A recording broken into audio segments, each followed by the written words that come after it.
نحمده ونصلي ونسلم على رسوله النبي الكريم وعلى آله وأصحابه أجمعين. اللهم صل على سيدنا ومولانا محمد وعلى آل سيدنا ومولانا محمد وبارك وسلم صلاة وسلاما كثيرا كثيرا. توفیق الہی اپنے مرشد پاک کی برکت سے حکیم الامت مجدد الملت حضرت تھانوی رحمۃ اللہ علیہ کے مواعظ کا سلسلہ چل رہا ہے. الکمال فی الدین کے نام سے حضرت کا یہ بات چل رہا ہے، جس میں بات چل رہی تھی کہ یا تو لوگ نیک صحبت کا اہتمام نہیں کرتے، اللہ والوں کے پاس نہیں جاتے، اور اگر جاتے ہیں تو جا کر یوں کہتے ہیں کہ بس ہم پر کوئی توجہ ڈال دیجیے، کوئی نظر کرم ہو جائے، کوئی توجہ ہو جائے کہ بس ہم کامیاب ہو جائیں. یعنی اپنی مشقت سے، اپنے مجاہدے سے، اپنے عمل سے اس راستے کو طے نہیں کرنا چاہتے، بلکہ چاہتے ہیں توجہ سے کام بن جائے. اس پر حضرت نے فرمایا کہ کوئی ان بزرگ سے بھی تو یہ پوچھے کہ آپ جو اس مرتبے پر پہنچے تو آپ اس مرتبے پر کیسے پہنچے؟ کہ آپ بھی کسی کی توجہ سے پہنچے یا آپ نے کوئی عمل کیا؟ ظاہر ہے کہ انہوں نے جس راستے پر چل کر کامیابی حاصل کی اسی راستے کو تم بھی اختیار کر لو، کامیاب ہو جاؤ گے. تو اس پر یہ بات چل رہی تھی. فرمایا کہ صاحبو، یہ سب نفس کے بہانے ہیں، وہ آپ کو ان دھوکوں سے گمراہ کرنا چاہتا ہے، اور منشا اس کا محض کم ہمتی اور قلت بحالات فی الدین ہے کہ ہم کو خدا کی طاعت میں وہ اہتمام نہیں جو دنیا کے کاموں میں ہے. یعنی دنیا کے کاموں میں بڑھ چڑھ کر حصہ لیتے ہیں اور اطاعت کے معاملے میں خود بخود ہو جائے. بعض لوگ دھوپ کی وجہ سے جماعت کی نماز ترک کر دیتے ہیں، لیکن اگر اس وقت حاکم بلاوے تو دھوپ کبھی مانے نہ ہو، عین دوپہر کے وقت حاکم کے پاس جائیں گے، پھر وہاں سے آ کر دھوپ کی کچھ شکایت نہ کریں گے، بلکہ حاکم سے ملاقات کرنے پر فخر کریں گے کہ ہم سے آج خوب باتیں ہوئیں، حاکم نے فلاں مقدمے کی بابت یوں سوالات کیے، ہمارے فلاں معاملے کے متعلق یوں کہا. حالانکہ یہ کوئی فخر کی بات نہ تھی. آخر حاکم کون ہے؟ تمہارے ہی جیسا ایک انسان ہے. فخر کی بات تو یہ ہے کہ نماز میں حق تعالی سے باتیں ہوتی ہیں، یہ فخر کی بات ہے. نماز میں حق تعالی سے باتیں ہوتی ہیں. ہم اس قابل تو کہاں تھے کہ خدا تعالی ہم سے باتیں کرتے، واللہ ہم تو اس قابل بھی نہیں کہ ہم ان کا نام بھی لے لیں. فرماتے ہزار بار بشویم دہن بمشکو گلاب ہنوز نام تو گفتن کمال بے ادبی است، کہ اگر ہم ہزار بار بھی اپنے منہ کو مشک اور عرق گلاب سے دھو لیں، لیکن پھر بھی اے خدا آپ کا نام پاک لینا کمال بے ادبی ہے کہ یہ منہ اس قابل نہیں کہ آپ کا نام لے سکے. مگر آپ کے کرم نے ہم کو اجازت دے دی کہ ہمارا نام لے لیا کرو. کتنا ان کا احسان ہے. مگر یہ حق تعالی کی رحمت ہے کہ انہوں نے ہم کو اجازت دے دی کہ نماز میں جب چاہو ان سے باتیں کر لو. پھر وہ ہماری باتوں پر توجہ بھی فرماتے ہیں، ہماری عرض و معروض کا جواب بھی دیتے ہیں. پھر نماز میں ہم کو قرآن پڑھنے کی اجازت دی، بلکہ اس کو فرض کر دیا جو کہ خدا تعالی کا کلام ہے. گویا اس طرح حق تعالی بھی ہم سے باتیں کرتے ہیں، یعنی اپنے قرآن کے ذریعے سے. پھر یہ کس قدر رحمت ہے کہ ہم کو اسم عالم سے پکارنے کی یعنی یا اللہ کہنے کی اجازت دے دی کہ یا اللہ ہم پکار سکتے ہیں، کہ ان کا نام لے کر ان کو پکار سکتے ہیں. ذرا کسی حاکم کا تو نام لے کر پکارو، ان کے لیے القاب و آداب ہوتے ہیں، القاب و آداب سے پکارنا پڑتا ہے، اور یہاں براہ راست اللہ کا نام لے کر پکارو. تو ذرا کسی حاکم کا نام لے کر تو پکارو، فوراً جرم قائم ہو جائے گا. پھر نام بھی اتنا آسان، سبحان اللہ، نام بھی اتنا آسان کہ بچہ سب سے پہلے اللہ کا نام یاد کر لیتا ہے. افسوس، ایسے رحیم و کریم خدا سے باتیں کرنے کے لیے لوگوں کو دھوپ مانے ہوتی ہے اور بلا وجہ جماعت کی نماز چھوڑ دیتے ہیں. پھر ایک رحمت یہ ہے کہ وہ ہماری طاعات ناقصہ کو بھی قبول کر لیتے ہیں. یہ ہماری کیا عبادت ہے، ہم کیا عبادت کا ادا کر سکتے ہیں، ایک ناقص عبادت ہے، اس کو بھی قبول کر لیتے ہیں. باقی یہ بات کیسے معلوم ہو کہ ہماری یہ طاعات ناقصہ قبول ہوتی ہیں؟ سو ہمارے حضرت حاجی صاحب رحمت اللہ علیہ نے قبول طاعات کی ایک عجیب علامت بیان فرمائی. فرمایا کہ قاعدہ ہے کہ جس شخص کے آنے سے کسی کو ناگواری ہوا کرتی ہے، کہ کوئی ہمارے گھر پر آئے، ہمیں اچھا نہ لگے، وہ ناگوار ہو، کہتے بھائی دوبارہ مت آنا. تو فرماتے ہیں کہ جس شخص کے آنے سے کسی کو ناگواری ہوا کرتی ہے تو اگر وہ قادر ہے تو دوسرے وقت اس کو اپنے گھر میں گھسنے نہیں دیا کرتا.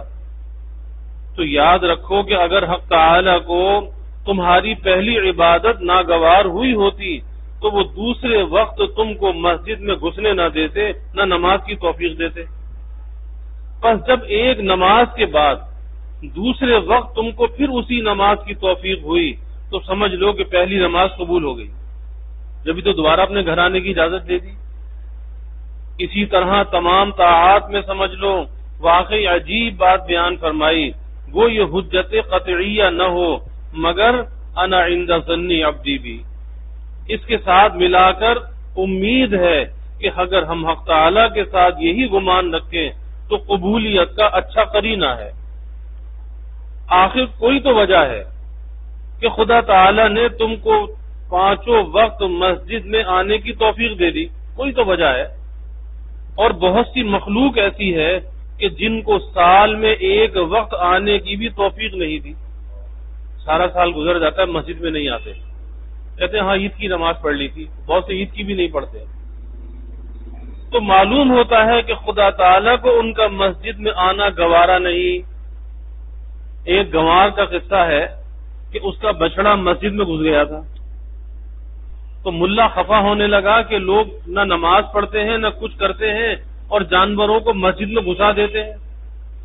تو گنوار نے ملا سے کہا کہ کیوں بڑبڑ کرتا ہے، جانور تھا مسجد میں گھسایا، کبھی ہم کو بھی آتے ہوئے دیکھا ہے؟ لا حول ولا قوت. تو دیکھیے توفیق نہ ہونا اس کا نام ہے کہ وہ نہ آنے پر فخر کر رہا ہے. اسی طرح ایک آقا اور غلام کا قصہ ہے کہ آقا اور غلام بازار میں کسی کام کو گئے تھے، راستے میں نماز کا وقت آ گیا. غلام نمازی تھا، اس نے آقا سے نماز کی اجازت مانگی. اس نے غلام کو اجازت دے دی کہ جاؤ نماز پڑھ لو، اور کہا کہ اچھا جلدی نماز پڑھ کر چلے آؤ، میں مسجد کے باہر بیٹھا ہوا ہوں. اب خدا کی قدرت دیکھیے کہ غلام کو تو مسجد میں آنے کی اجازت دی گئی اور آقا مسجد سے باہر روک دیا گیا، مسجد کے اندر نہیں آتا، باہر بیٹھا ہوا ہے. غلام نے آ کر نماز پڑھی اور نہایت اطمینان سے فرائض فرض اور نوافل کو پورا کیا، حتیٰ کہ سب نمازی فارغ ہو کر چلے گئے. اس کا آقا انتظار کرتے کرتے تھک گیا. اس نے ایک شخص سے جو سب سے آخر میں مسجد سے نکلا تھا پوچھا کہ اب مسجد میں کتنے آدمی ہیں، اب مسجد میں کتنے آدمی ہیں؟ کہا کہ صرف ایک آدمی باقی ہے. وہ سمجھا کہ شاید اب جلدی آ جائے گا، مگر غلام نے وہاں تنہائی میں کوئی وظیفہ شروع کر دیا، پھر بھی نہ آیا. آخر آقا نے تنگ ہو کر آواز دی کہ میاں کہاں رہ گئے، باہر کیوں نہیں آتے؟ تو غلام نے کہا کہ آنے نہیں دیتے. اس نے کہا باہر کیوں نہیں آتے؟ اس نے کہا آنے نہیں دیتے. آقا نے پوچھا کہ کون آنے نہیں دیتا؟ کہا جو تم کو باہر سے اندر نہیں آنے دیتا وہ مجھ کو اندر سے باہر نہیں جانے دیتا. سبحان اللہ، خوب جواب دیا. صاحبو، توفیق الہی کا انکار نہیں ہو سکتا، اللہ کی توفیق کا انکار نہیں ہو سکتا. دین کے کام وہی کرتا ہے جس کو خدا توفیق دیتا ہے. اور یہاں سے اہل طاعات کو سبق لینا چاہیے اور ان کو اپنی طاعات پر غرور نہ کرنا چاہیے، کسی بڑائی اور ناز میں مبتلا نہیں ہونا چاہیے، نہ کسی محروم اطاعت کو حقیر سمجھنا چاہیے کہ جی میں تو نماز پڑھتا ہوں اور یہ نماز نہیں پڑھتا، اس کو حقیر سمجھنے لگے. کیونکہ جو کچھ تم کر رہے ہو محض توفیق الہی سے کر رہے ہو. اپنا کمال مت سمجھو بلکہ ڈرتے رہو کہ کہیں حق تعالی تم سے یہ توفیق سلب نہ کر لیں جس طرح دوسروں سے سلب کی. اللہم انا نعوذ بک من الحور بعد الخور. غرض مسئلہ توفیق پر نظر کرنے سے حضرت حاجی صاحب نے قبول طاعت کی جو علامت بیان فرمائی اس کی تصدیق ہوتی ہے کہ اس سے حق تعالی کی رحمت کا اندازہ ہوتا ہے کہ بہت ہی رحمت ہے، کیونکہ ہم لوگ جیسی نماز پڑھتے ہیں وہ ظاہر ہے، نہ خشوع ہے، نہ خضوع ہے، نہ ذکر ہے، نہ فکر ہے. نماز میں نہ خشوع، نہ خضوع، نہ ذکر، نہ فکر، بس گھڑی کی کوک ہے. یعنی جیسے چابی بھر دیتے تھے گھڑی میں پہلے زمانے میں، تو گھڑی کی کوک ہے جس سے سوئی خود بخود چل رہی ہے. دنیا بھر کے خیالات نماز ہی میں ہم کو سوچتے ہیں، مگر باقاعدہ مذکورہ وہ بھی قبول ہوتی معلوم ہوتی ہے. تو اس رحمت کا کیا ٹھکانہ ہے؟ بھلا تم کسی حاکم کے سامنے کھڑے ہو کر تو دوسری طرف توجہ کرا لو، وہ فوراً دربار سے نہ نکال دے. فوراً کیا کہ دربار سے نکل جاؤ، کھڑے دربار میں ہو، توجہ کہیں اور ہے. اسی کو مولانا روم رحمت اللہ علیہ فرماتے ہیں، ای قبول ذکر تو از رحمت است، چو نماز مستحاضہ رخصت است. اے خدا، آپ کا ہمارے ذکر کو قبول فرما لینا آپ کی رحمت ہے، جس طرح سے استحاضہ کی حالت میں نماز پڑھنے کی آپ نے اجازت عطا فرما دی ہے. واقعی خوب مثال دی، جیسے مستحاضہ کی نماز محض رحمت سے قبول ہوتی ہے، اس کو خون بھی آ رہا ہے، وہ نماز بھی پڑھ رہی ہے، لیکن نماز قبول ہو رہی ہے. حالانکہ اس کو نہ طہارت حاصل ہے، نہ تفاطت، خون ٹپک رہا ہے، اور شریعت فتویٰ دیتی ہے کہ کچھ حرج نہیں، نماز پڑھے جاؤ، سب قبول ہے. یہی حال ہماری نمازوں کا ہے، مگر اس رحمت کا حال معلوم کر کے بے فکر نہ ہونا چاہیے کہ بس جب وہ ہر طرح قبول کر لیتے ہیں تو خشوع و خضوع کی کیا ضرورت ہے. کیونکہ اس حالت میں نماز کا قبول ہونا قاعدے کے خلاف ہے. قاعدہ وہی ہے کہ نماز جبھی قبول ہوگی جبکہ واجبات و شرائط کے ساتھ ادا کی جائے گی. اور بعض علماء کا قول ہے کہ خشوع و خضوع نماز میں فرض ہے، یعنی بعض علماء نے فرض کہا ہے اور بعض نے اس کو سنت کہا ہے. بہرحال بے فکری کسی حال میں نہیں ہونی چاہیے. غیرت مند تباعے تو اس رحمت و شفقت کا حال معلوم کر کے مارے شرم کے گڑ جاتے ہیں کہ افسوس ادھر سے اتنی توجہ اور ہماری طرف سے ایسی بے رخی، مر جانے کی جگہ ہے. اور شرم سے اور زیادہ سعی اور خدمت کرتے ہیں. الغرض دلائل سے یہ بات ثابت ہو چکی کہ دین کو دنیا پر بہت سی وجوہ سے ترجیح ہے، یعنی ترجیح دینے کے لائق اگر کوئی چیز ہے وہ دنیا نہیں ہے، وہ دین ہے. اور دنیا کے کاموں میں اسباب و طرق کے اختیار کرنے کی ضرورت عقلاء کے نزدیک مسلم ہے. تو پھر کیا وجہ ہے کہ دین کے اسباب اختیار نہیں کیے جاتے؟ میں پہلے بتلا چکا ہوں کہ ناکامی کا راز عدم علم مقصود ہوتا ہے، یا عدم تعیین طریق یا صعوبت طریق، یعنی یا تو راستے کا علم نہیں ہے اور یا راستہ متعین نہیں ہے، یا اس راستے کی جو مشقت ہے اس کو نہیں جانتا، یا عدم ترتب مقصود علی الطریق کہ اس بات کے اندر ہے کہ پتہ نہیں پہنچوں گا یا نہیں پہنچوں گا منزل پر، اور جہاں ان میں سے کسی کا وجود نہ ہو وہاں ناکامی کا سبب بجز کم ہمتی اور سستی اور کاہلی کے کچھ نہیں ہے۔ اس سے یہ نتیجہ خود بخود نکل آیا کہ جو لوگ دین میں ناکام ہیں وہ محض اپنی سستی اور کاہلی کی وجہ سے ناکام ہیں، اس کے سوا کوئی سبب ناکامی کا نہیں نکل سکتا، کیونکہ دین کا مقصود ہونا معلوم، اس کا طریق بھی معلوم، اور میں دعوے کے ساتھ اس کو بیان کر چکا ہوں کہ دین میں تنگی کچھ نہیں، اس لیے صعوبت طریق بھی معدوم، یعنی راستے کی مشقت بھی معدوم۔ اور یہ بھی نصوص سے میں بیان کر چکا ہوں کہ مقاصد دنیاویہ کا ترتب اسباب دنیاویہ پر لازم نہیں، مگر مقاصد دینیہ کا ترتب اسباب دینیہ پر ضروری ہے، کیونکہ دنیا کے لیے اللہ نے وعدہ نہیں فرمایا، لیکن آخرت کے لیے اللہ نے وعدہ فرمایا کہ تمہاری کوشش کو ضرور کامیاب کریں گے، کیونکہ نصوص میں اس کا وعدہ بطور جزم کے ہے، بلکہ ترقی عطا کرنے کا بھی وعدہ ہے، اور اعانت الہیہ کا بھی وعدہ ہے کہ اللہ کی مدد بھی شامل حال ہوگی۔ اس کے بعد بھی اگر کوئی دین میں ناکام رہے تو اس کا سبب بجز بدبختی اور کاہلی اور سستی کے کیا کہا جائے۔ اس وقت جو آیت میں نے تلاوت کی اس میں بھی حق تعالی نے اسی مقصود دینی کو بیان فرمایا اور اس کا ایک طریق بتلایا۔ آئندہ آپ کو یہ بات واضح ہو جائے گی کہ اس آیت میں جو طریق حق تعالی نے بیان فرمایا وہ کتنا سہل اور آسان طریق ہے، یعنی راستہ آسان کتنا ہے، جس سے زیادہ آسان کوئی دوسرا طریق نہیں ہو سکتا۔ لیکن اس تفصیل سے پہلے میں آیت کی تفسیر کر دینا مناسب سمجھتا ہوں۔ حق تعالی فرماتے ہیں یا ایھا الذین آمنوا اتقوا اللہ وکونوا مع الصادقین۔ اس آیت کے دو جز ہیں، نمبر 1 اتقوا اللہ اور نمبر 2 کونوا مع الصادقین۔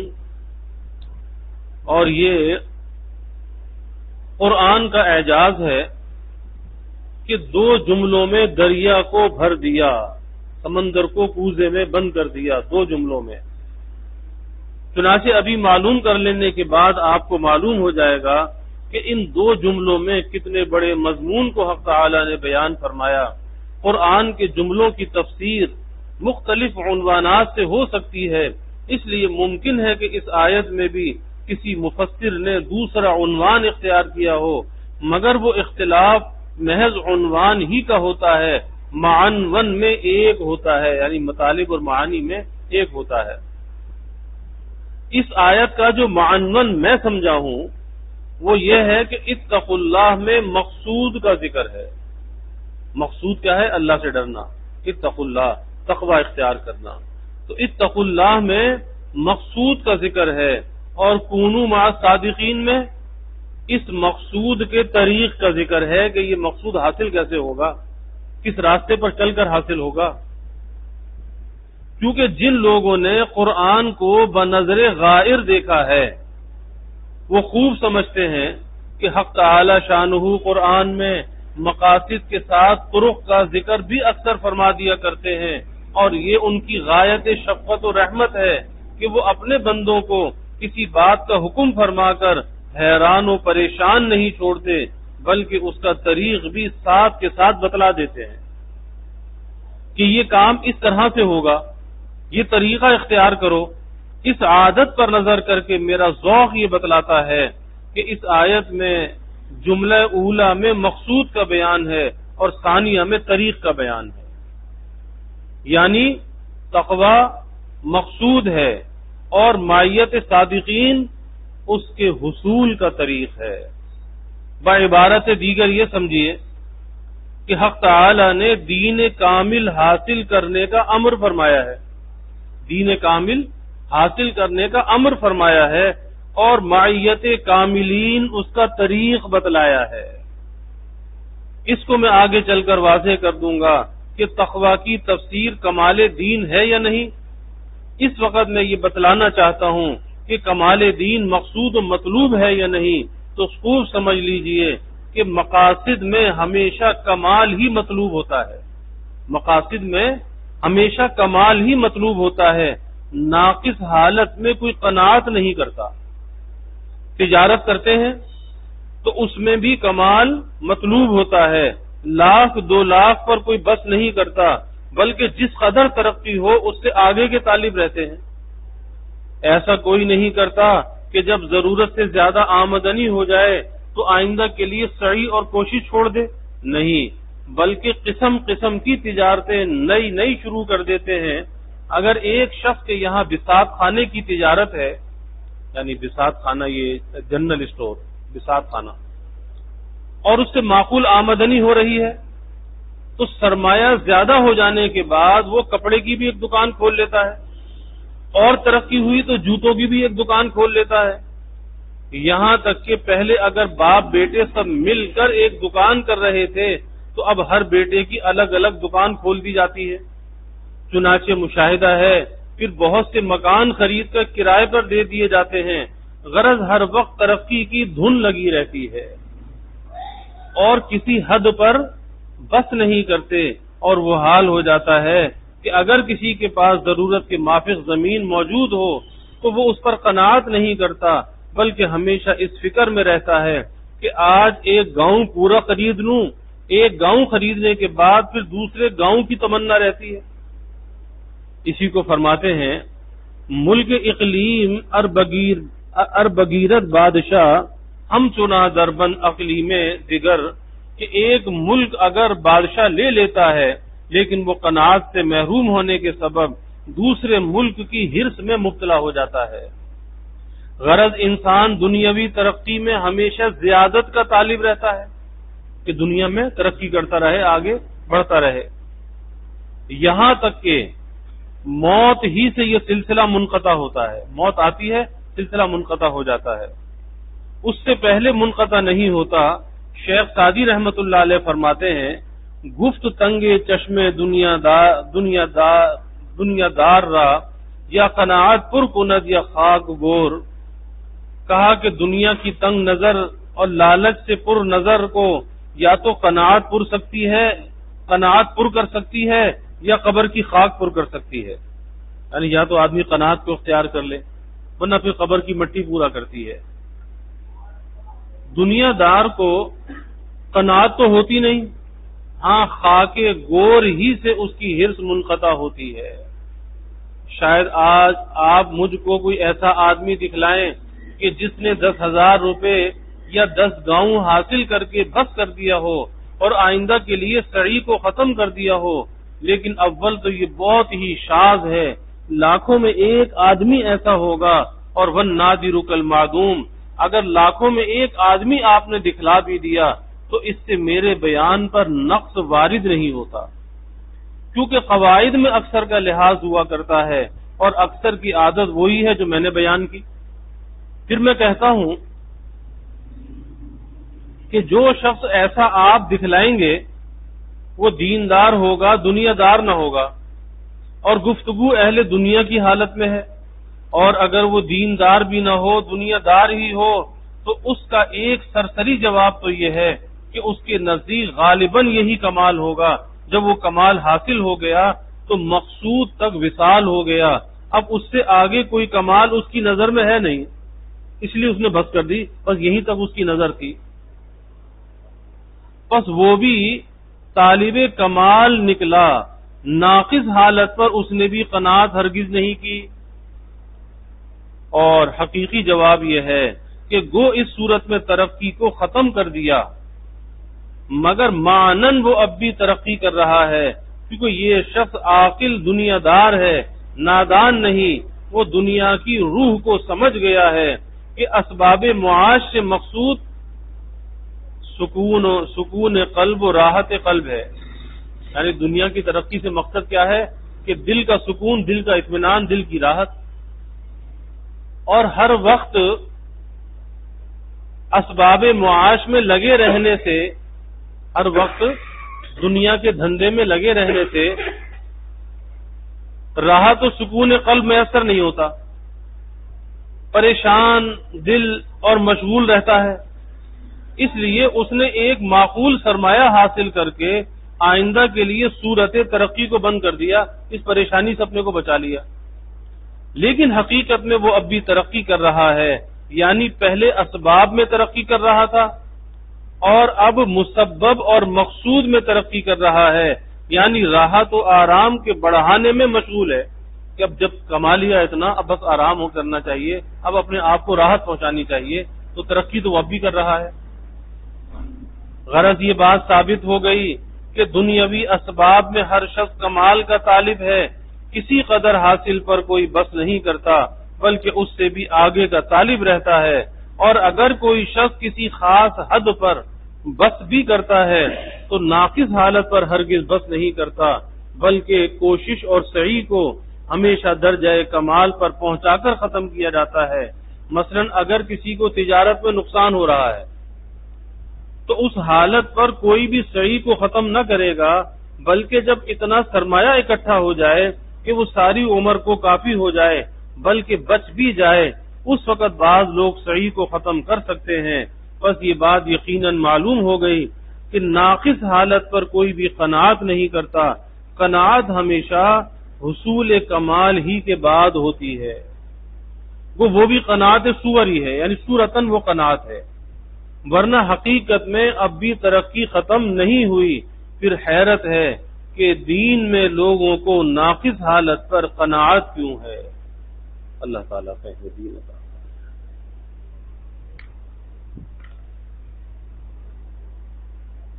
الحمد للہ رب العالمین والعاقبۃ للمتقین والصلاۃ والسلام علی اشرف الانبیاء والمرسلین اللهم صل على سيدنا ومولانا محمد وعلى آل سيدنا ومولانا محمد وبارك وسلم ربنا آتنا في الدنيا حسنة وفي الآخرة حسنة وقنا عذاب النار ربنا أتمم لنا نورنا واغفر لنا إنك على كل شيء قدير اللهم أرنا الحق حقا وارزقنا اتباعه وأرنا الباطل باطلا وارزقنا اجتنابا اللهم إنا نسألك العفو والعافية والمعافاة الدائمة في الدين والدنيا والآخرة والفوز بالجنة والنجاة من النار اللهم إنا نسألك من خير ما